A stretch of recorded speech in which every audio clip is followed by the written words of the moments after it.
का करत रे हां चल गाड़ी में बात ठोक देता माई के दोम से दबाओ पहले उतारी तो दबाओ तो चल ना घर में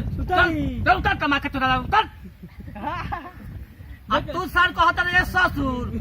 तार बहिनी का भाता जो दीदिया के बोला तोरा माई का लांच चला पहले हमारा लगा हमको नहीं तरह के कुछ मारे दे झाट के वाला पहले में तोरी के दुनिया में बहिया में मर के तार माई का बोलते तुम बताइए तो दबावतिया आ तैका का करत रे आ उतर नहीं जाओ पहले आ तो मारते दोनों दिनाते खुल जाते पहले तारे बहिनी का भाता जो होता लकन ने छुट्टी देखला मेरे आय। देखला लकन ने छुट्टी देखला। ये बियाह तो तारे बहिनी का भाता जो होलै जवा देखला तार माई तो लोग तार ससुर ने तारे बहिनी का भाता जो हो पहले रंजी वाला के पहले देखला मेरे के अरे रंजी वाला तो बोले नहीं के तुम काहे तो बोलते रे भतरिया वाला के देखला तिलक तेरा हो तारा बहिनी का भाता जो हमन के काम कपड़ा पे खान जी काहे रे बबुआ अही छियारू लइका